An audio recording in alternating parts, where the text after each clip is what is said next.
and welcome to Dialogue. The Office of the U.S. Trade Representative has announced it will delay tariff hikes on Chinese imports worth some $18 billion by at least 2 weeks, adding that it was reviewing more than 1,100 comments received from the extra tariff. What's behind the delay? How will the plan be adjusted? And once put into place, how will the tariff hike affect China, the U.S., and the world? That's our topic. I'm Xu Jianduo.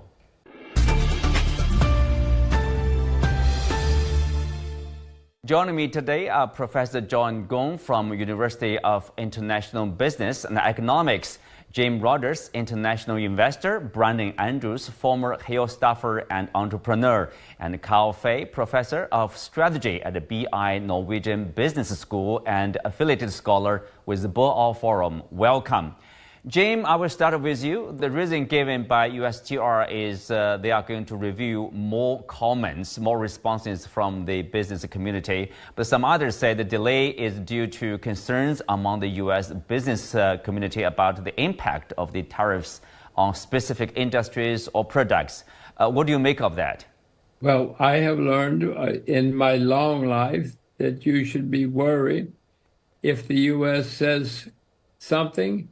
You should go and look out the window. If they say the sky is blue, you should go look out the window to be sure the sky is blue. Because most of the time, the U.S. government lies, like most governments, not just the U.S. The U.S. especially lies. So if they say the sky is blue, look out the window. Okay, we will take a closer look.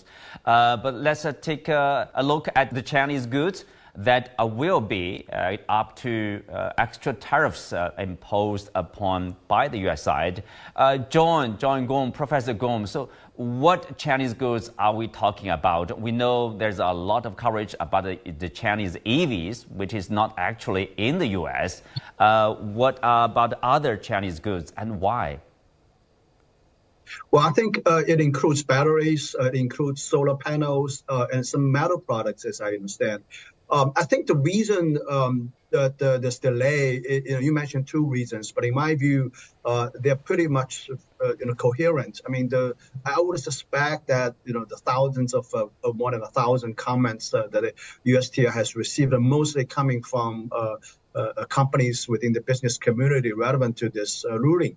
And I think, there's a democratic process at the USTR that, the stakeholders, the companies being affected have the rights to voice their opinions. And I would imagine that many of these comments, feedbacks are very much negative with respect to this ruling and against imposing tariffs. And I can understand why, because these are the companies going to be negatively affected.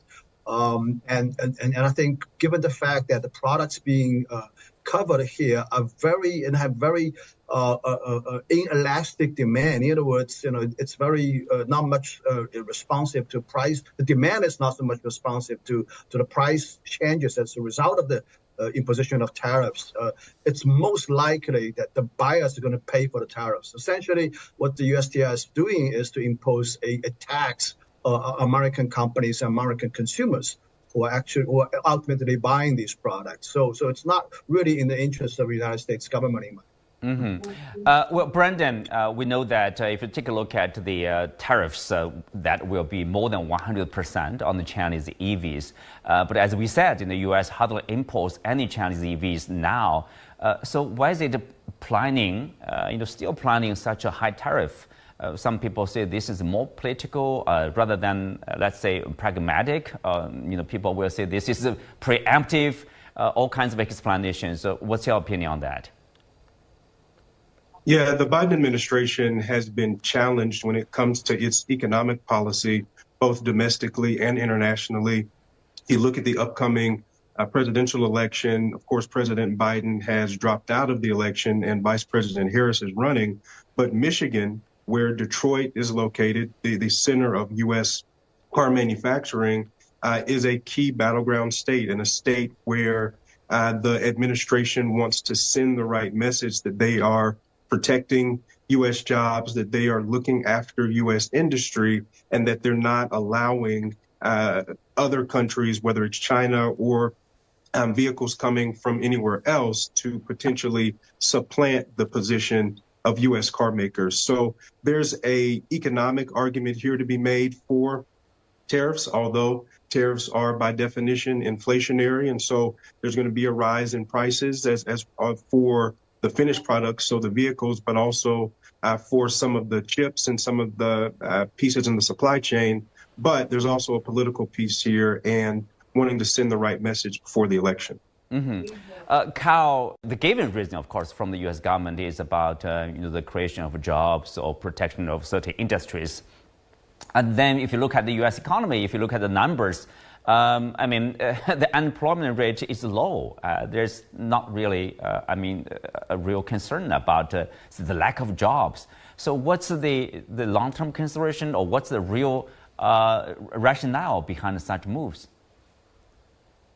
Well, it is important to keep in mind that right now, a presidential election is going on, so the government always wants to be seen as doing things to support growth and jobs. It's true the U.S. economy is actually doing quite well right now, but I think that, historically, China has been so strong in many, let's call it, low value-added industries, but the U.S. and other developed countries have sort of dominated the very high value added industries.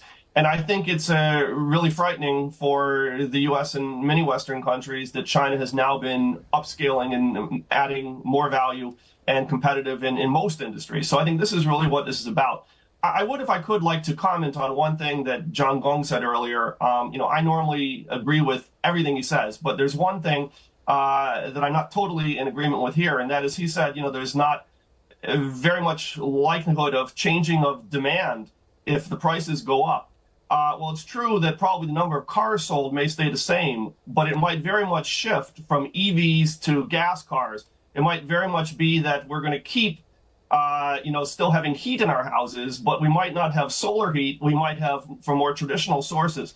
So I think, and I think probably John would agree with this, that, actually this is critical. This is going to fundamentally, these tariffs are going to fundamentally change what is provided in the U.S. I'm living in Norway at the moment, and in Norway, most cars are EVs. And interestingly, Norway, is not part of the EU despite being in Europe. And Norway has not gone with the EU in adding these new tariffs that are similar to the U.S. ones on EVs that the European Union has put in place. And that's because Norway really cares about the environment.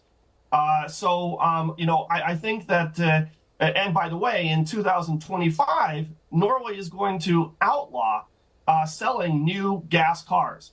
When I am driving around the U.S. now, where I'm originally from, it really shocks me that you go to a gas station and there's not a charging station all the time, as I would find in Norway. You just see so much less infrastructure here. And I think that, there are two ways to address the EV issue. One way is to put in tariffs. I would rather say, okay, let's support. If you say China's supporting, let's support in the U.S. as well. Okay, but the problem, of course, I want to John and Jim, and Brandon probably to weigh in. Will that work, to put more tariffs to stop the imports of the Chinese EVs, and then the U.S. will develop their own EVs successfully? John, please. Well, let me respond to that. When I say the demand is inelastic, I'm mostly referring to the batteries, actually. We all understand that the demand for, the possibility of selling electric cars in the United States is almost zero, in my view. Right now, what's happening on the ground is that less than 1,000 electric cars coming from China being sold in the United States under the brand name Volvo, which is its parent company. Geely is a Chinese company. Other than that, there's practically no electric vehicles being sold in the United States. And I think this is a very political issue. And cars are always different, as I said before. It's a very political issue. The prospect of, Chinese-made cars and the Chinese brands being running on the streets in the United States, cities and rural countrysides, is using cost Prius was he used, frightening to a lot of American people. And I said this before, they don't call it imports of Chinese cars to the United States. They call it invasion of Chinese cars to the United States. This is the word exactly being used by Donald Trump, actually. Now, when it comes to battery, I think this tariff is mostly effective and practical in terms of imposing tariffs on the imports of batteries. But the fact of the matter is that decision of batteries are not so much driven by the prices.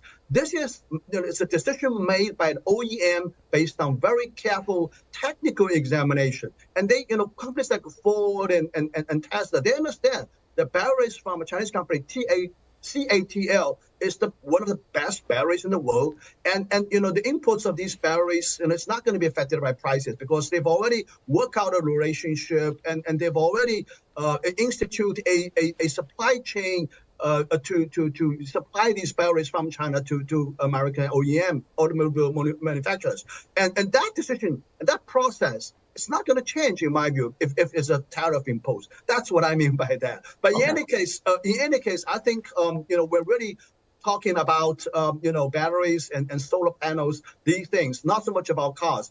The electric car tariffs is purely. I totally agree with Brandon. It's purely a political maneuver against the backdrop of the coming election for the state of Michigan, for the city of Detroit. That's what it's all about, and nothing else. But then, if it's all about election, what about after the election? So will that tariff be gone, James? Well, I will say to you, unfortunately, I am an American, and I don't like saying it, but unfortunately, in Washington, they think they know better than we do. They think if they say we should have a tariff, we all think we should. But John is right. I mean, in my view, the market knows more than I know. The market certainly knows more than Washington does. So I wish we could just open the markets and let the market decide. Unfortunately, in Washington, they think they're smarter than all of us. I have been around long enough to know they're not smarter than all of us, but they think they are, and they have a lot of power.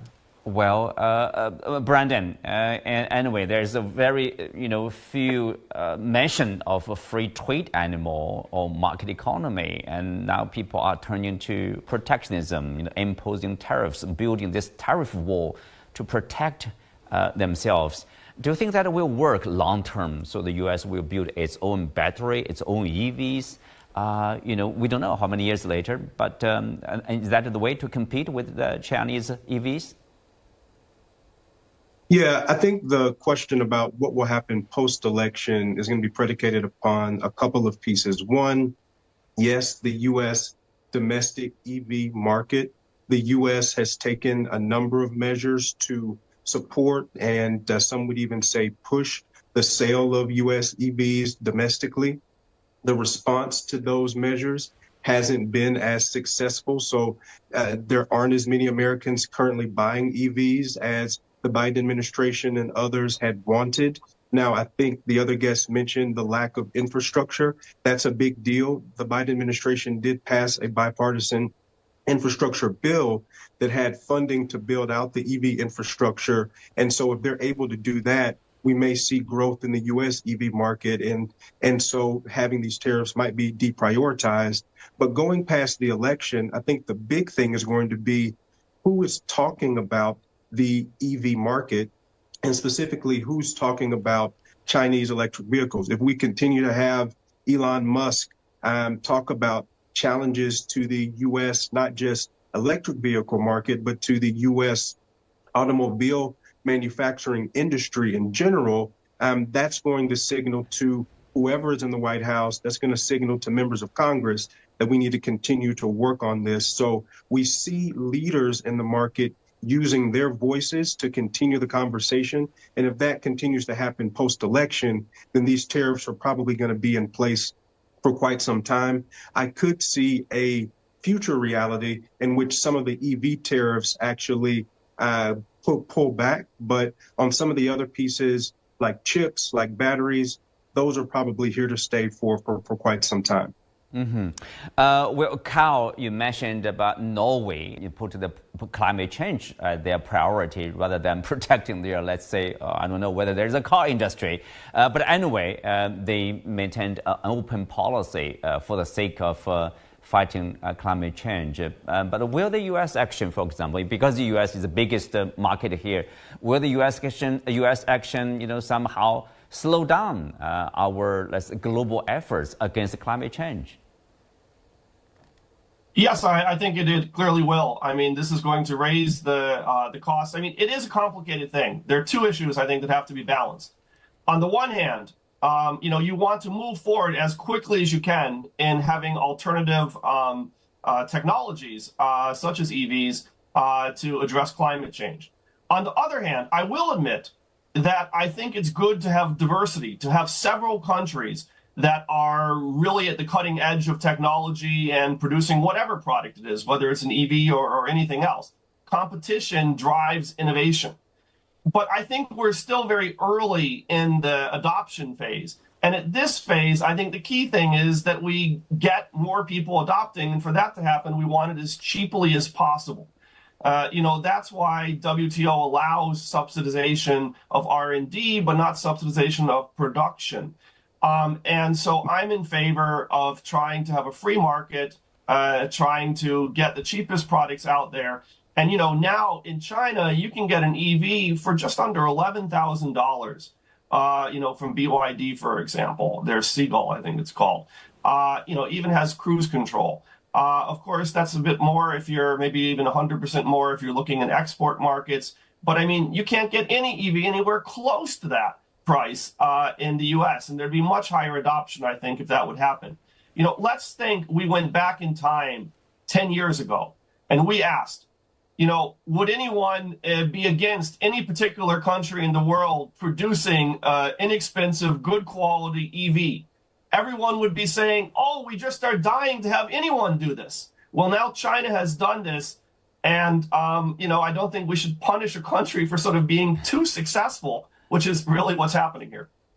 If you look at the EVs, the U.S. is very strong, actually, with, remember, Tesla, U.S. company, right? And also, Brandon mentioned about the lack of strong interest, probably, for the consumers. What can you do? Maybe tariff is there. Yes, there's a war against the Chinese EVs, but still, there's a lack of infrastructure, there's a lack of interest. What can you do? What can Washington do, to promote the EVs, to develop the industry? Yeah, well, I think the Biden administration certainly shares some of the blame. It's reported they spent hundreds of millions of dollars, and as of now, they only build like 8 charging stations across the land, which is a joke, I guess.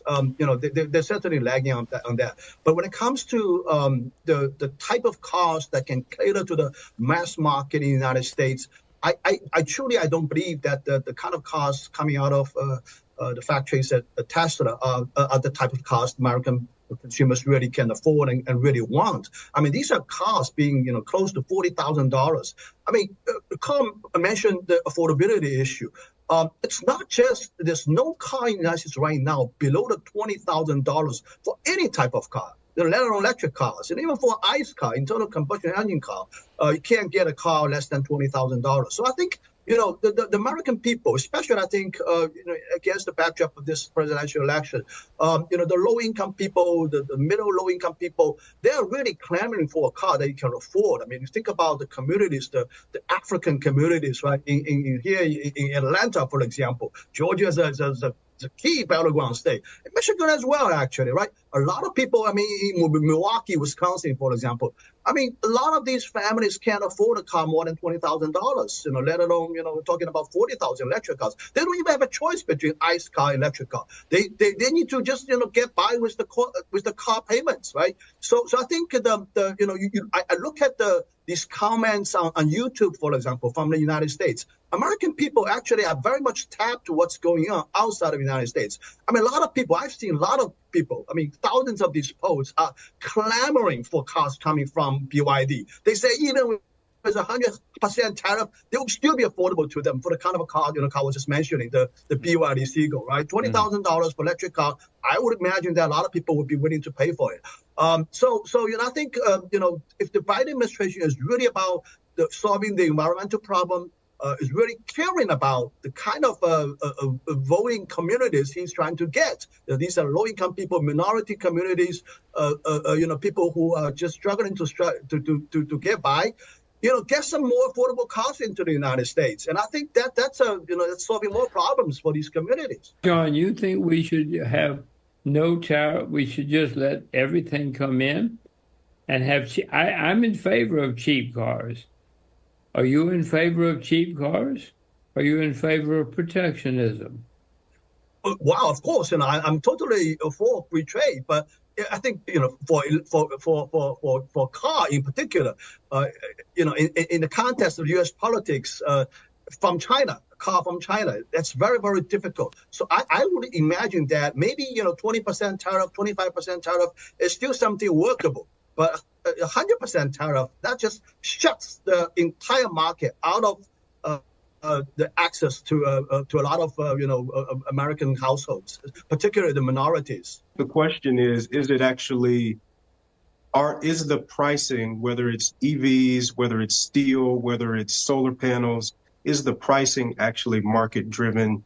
As we think about free trade is fine. I'm a supporter of free trade, but when you are trading goods at a price that's so much lower, is that actually free trade? Is it actually market driven? Or is there potentially some other purpose for pricing the vehicles or pricing whatever good at a price that's so much lower that it really undercuts the industry or undercuts competition in other countries? I think that's the question that U.S. lawmakers are trying to answer on Capitol Hill, and that's the question the Biden administration is really trying to answer. Are these prices market driven? And if they're not, then do we need to take action to protect U.S. industry against them? Well, Brandon, the answer is very simple. Compare the prices being sold in Europe, for example, for these Chinese cars, with the prices for these cars in China. Are they more expensive or a lot less expensive? And that's a very easy answer to the question of whether these cars are being subsidized for the exports purpose only, right? And the fact of the matter is that these cars sold in Europe are actually much more expensive than the similar cars or the same cars being sold in China. That speaks volume. And I would imagine if these cars being sold here in the United States, definitely they're going to be more expensive. I mean, the cars coming from BYD are truly priced very competitively. I mean, we're talking about selling millions and millions of cars a year for BYD, right? And I think it's like 5 million cars a year for BYD. And it can't be subsidized if this business is sustainable. I mean, these cars are literally being sold in China right now at that price. So how can it be, really subsidized over the long run? Right? Well, let me turn to Carl. Carl, the China market, the competition among these EV companies, more than 100 of them, fierce competition. But we know only a few of them are, let's say, successful, including BYD. Very few about other brands. I mean, obviously, if there's subsidy, they will be equally successful. Is that the case? Well, of course, you can have subsidies to different companies, not necessarily to an entire industry. There has been some subsidization in China to R&D for EVs. There also has been a lot of government push for wishing that there was a lot of activity in EVs. But I want to say congratulations. I want to say great that this wasn't just done now, but this has been done for the last 10 years, and that there's been a step-by-step move to create this. 10 years ago, if we were talking and you asked me, do I think that China can produce a high-quality EV for a reasonable price that can compete with leading auto manufacturers? Forget me, you ask anyone, I think most people would have said no. I mean, but China did make an aggressive push on this. This didn't happen by accident. This is actually a big success story of China upgrading and investing long-term on trying to get new technology. Now, there are two ways to make an equal playing field. One way, if you believe that, China has invested, the Chinese government has supported these companies, One way is to put in tariffs. The other way is to say, okay, US, support your companies as much. This would push forward even faster EV adoption. I'd also like to return to one other thing John said. I agree that the issue of batteries is really critical because you can't get around having a battery in an electric car. There's no alternative to that. And indeed, Chinese companies are really at the forefront of that. And so substituting away from that short term is unlikely to happen the way things are. And so putting on a tax on batteries, that's just passing on an price increase to customers. You know, those batteries can be in an American car, in a German car, or whatever type of car. And so I think this is a particularly unfortunate thing because this is going to push customers back more towards gas cars and less with EVs. So that's actually the piece of this legislation that I'm probably most against. Well, John, let me turn to you here. Of course, the U.S. is also basically will ask Israel, Singapore, Malaysia not to export chip-making tools to China or chips to China, at the same time imposing tariffs on importing probably low-end to the mid-end, the Chinese chips. How will that work? I mean, will that work all? Well, the problem is that the semiconductor strategy adopted by Jack Sullivan, his people in Washington, has resulted in essentially, in my view, a duplication of capacity building in a lot of chips. We're going to see a glut of chips in the market. If not now, it's already it's already happening, I think. And that results in essentially a blow to the earnings, to the bottom line of quite a few American semiconductor companies. And I think what the Biden administration is trying to do is to protect these companies. On the other hand, it's continuing its path of the so-called small yard, high fence strategy of cutting off supplies for the semiconductor industry in China. And I think that strategy is going to continue. But I think we're starting to see some signs that Chinese companies are not going to be held back by this strategy. It may take some time, but I think over the long run is able to at least, if not catch up, at least close the gap. And the difference really, I mean, if we're talking about these really small nanometer semiconductors, the market is actually very small. And I even suspect that even the defense implication of these chips is probably minimum in my view. So in the end, it's not going to make much of a difference. Even though that the Chinese semiconductor industry is still, let's say, will be still lagging behind by the top edge American companies by maybe a few more years. It's still going to be okay for Chinese industry. So I think, but on the other hand, if you think about the cost imposed on the semiconductor industry in the United States, American companies, it's enormous cost. As far as I know, companies like Qualcomm, companies like Intel, they're starting to lay off people, right? I mean, these are high quality, high paid jobs gone as a result of that. Their R&D budget, can be potentially negatively impacted. So I think it's not a good strategy, and I think are you saying it's a lose situation, John? I would say so. I think at least it's not going to be winning for companies like Qualcomm, companies like Intel. Right? I mean, they're definitely becoming losers in this game. Well, on that note, we come to the end of today's discussion. Many thanks to our guests. You can also watch us on the CGTN app on YouTube. I'm Xu Qinduo. Thanks for being with us. See you next time.